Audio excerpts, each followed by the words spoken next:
So first off, tell me, man, how's life been treating you during this pandemic? I know things aren't as status quo over this last year, like and a half. Yeah, you could say that. I think everybody's been kind of, having their own experience, whatever that means to them. Life's been honestly pretty good for me. My, this pandemic has kind of given me like a gift of time in some ways, where a lot of my normal work, got put on pause, and I could, like make a whole album at home during COVID, and so that's kind of a cool thing, and I got to, hang out with my dog home, and just like so. While there were downsides to it, I tried to find, the silver lining, or whatever you want to call it. Yeah, for sure. It seems like a lot of people got to kind of focus in on things that they normally might have not been able to give as much attention to. So was that Mhm. kind of like how things kind of took off more or less with your music side of things? Because I know you dabble in a lot more than music, though. Right. Yeah. So basically, like, uh, I was in bands before my career in adult film, which I currently exist in now, simultaneously with music. So I came from like a world of like punk rock bands and, terrible tours, driving 10 hours to play to 10 people and that whole thing. And then I got, I played with some bigger bands over the years. So if anything, uh, Empty Streets and the music I'm doing now is kind of just me returning to form a little bit. My career in adult was kind of an accident. It wasn't really like a planned thing. It just kind of took off, and the next thing I knew, I was like, wow, like it's 7 years and a lot of fucking later. And I was like, man, I haven't really.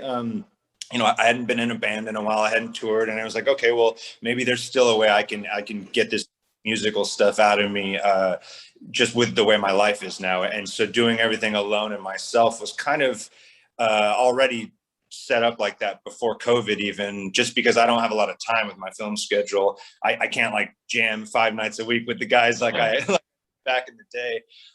So kind of for just almost like necessity. With the way my life was set up is kind of how the music came about that I'm doing now.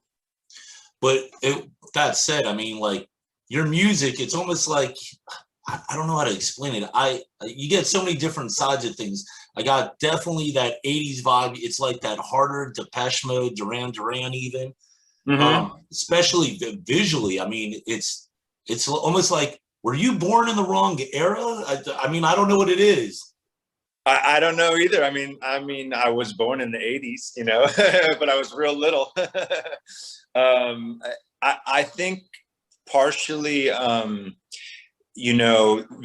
always been a visual guy. I went to school for graphic design before, I went on tour with my bands, and I've been drawing since I was 5 years old. And even now, a lot of the tones and the sounds you hear on my album were from me doing soundtracks and scores to adult films. I for like 6 years, I did hundreds of soundtracks just for fun, because it was fun to do, because I was editing as well. Mhm. So love good visuals. I love a good package, if you will. And I think it's fun to like to work on. It's fun to like come up with something cool to look at. That's going with your song that you also worked on, that you want the ears to like too. And so I kind of like just like all aspects of the creativity around it. Yeah, it definitely seems like you're not pigeonholed. I mean, that's unfortunately that happens time and time again, especially an artist kind of builds this repertoire where it's like, okay, this is what people have heard, what they expect. But I mean, I swear you're definitely not a one genre at all. No, and I'm fortunate, I think, because my other career, where I don't have to prove anything to anybody. I don't have to try to be something I'm not. I don't have to try to be like goth or be heavy or be poppy. I can just do whatever the hell I want, because I just can. And if people they can like it, they can not like it. It's totally cool with me. The only thing that I ever ask is that someone gives it a fair shake and gives it a listen. And it is me being very authentic to what's in my heart. I'm not doing it for, likes or I'm almost 40 years old. I'm not trying to make it, I'm just getting out some stuff that's inside of me and, trying to make it as cool as possible. Yeah. It's kind of unfortunate that some people like kind of hold face values. Kind of one of my old favorite tracks from the band Suicide Machines. I mean, just because I don't look like you or act like you doesn't make me any better or worse. I mean, yeah. Here it is. Just because this is what you see doesn't mean who I am. Yeah, and it's also, I think the world's a little overdue for some of that. We all could stand to relax a little bit and be ourselves. I think a little more, and I think most of the time that means we're going to be a little more. We're less one lane, like I always consider myself like a punk rock guy. That's the scene I grew up in. Those were the kind of bands I played in. But man, I love all kinds of music. I love a good song. I don't care what genre it's in. And I feel like I would be doing myself, like I'd be ripping myself off if I was that close-minded. So in my music now, I pull influences from all over the place. And, I'm not ashamed of that at all. Especially in this day and age, I mean, where you can literally get music at all corners. You don't have to walk into that record store and buy that album. I mean, it's look, it's Taylor Swift, it's Avril Lavigne, it's Suicide Machines, No Effects. I mean, whoever it is, it's not like, okay, this is what I listen to, and this is what I have to represent. I have to put on those clothes. Right. And I think a lot of that too comes with like, not to sound like an old guy, but like age a little bit and wisdom. When I was younger, I cared about that stuff, like kids do a lot more. And then as I got older, and I'm just like, man, you know what? Just be a good person and write a good song. How about that? So tell me too, I mean, it's right around the corner, this EP. What are we going to be hearing? I mean, is this a new you? Is this just something else? I mean, what is it? Basically, this new record, Age of Regret, drops August 6th, Cleopatra Records. It's kind of just picks up where my last record kind of left off. And I released a record myself called Demons in 2020. And that was kind of me still figuring out my sound. Also, I'd never recorded like my own record before, alone. I was used to, in the bands I was in before, having a guy in the studio who knew how to run the boards and yada, yada. So I had to kind of, my first record that I put out was almost like a giant just experiment of me learning how to make a record, how to do it alone, but how to become a better keyboard player. Cause I was a bass player in most of the bands I was in. I wasn't really a keyboard player. And so by the time I got to this record, I kind of knew what I was doing a little bit more. So it's still the same sort of vibes as the first one, but the songs are meaner and leaner and the production is bigger. And I have a massive amount of confidence on this one vocally that I don't think I quite did on the first one because I was kind of still figuring it out. So I think this is like the fully realized sound for Empty Streets. And I'm pretty pumped to get it out there. How do you even find the downtime really between the adult industry, the music? I mean, with this EP now coming out, does that mean we're going to get to see you on tour? Because, I mean, I understand it's got to have been a long time since, what was it, when you were with Phoenix TX or something? Yeah, that was, God, last show I played with him was in 2014, 13. Was that the last time you toured?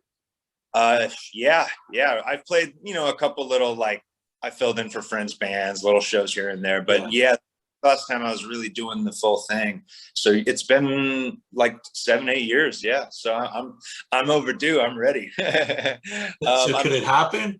Oh yeah. No, it's in the works. I'm actually working out how I'm going to do this thing live. Like now, I'm talking to some people and I'm kind of building a live show, and I'm shooting for this fall to start performing live. So maybe September, October, somewhere around there. So maybe latch on with the band like Phoenix TX again? Hey man, those are my boys. So I would love to play a show with those guys. I don't even know if they're still playing. I'll have to. Honestly, I don't even know. I still remember them when they were River Phoenix. Yeah, I'll have to text Chris Lewis and see what's up with their schedule these days, but that'd be super fun. And just curious too, because I mean, you're obviously a very artistic guy, and I always kind of enjoy getting this idea from bands. If you could reimagine your band, which is ultimately yourself, Yeah. as a movie, what would it be and why? Or multiple movies, if you had to say it. Whoa. Okay. Okay. If I could reimagine it as a movie.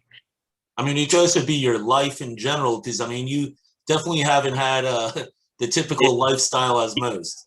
Oh, that's one of the best fucking. That's a cool ass question. I mean, I think musically, it would be some sort of like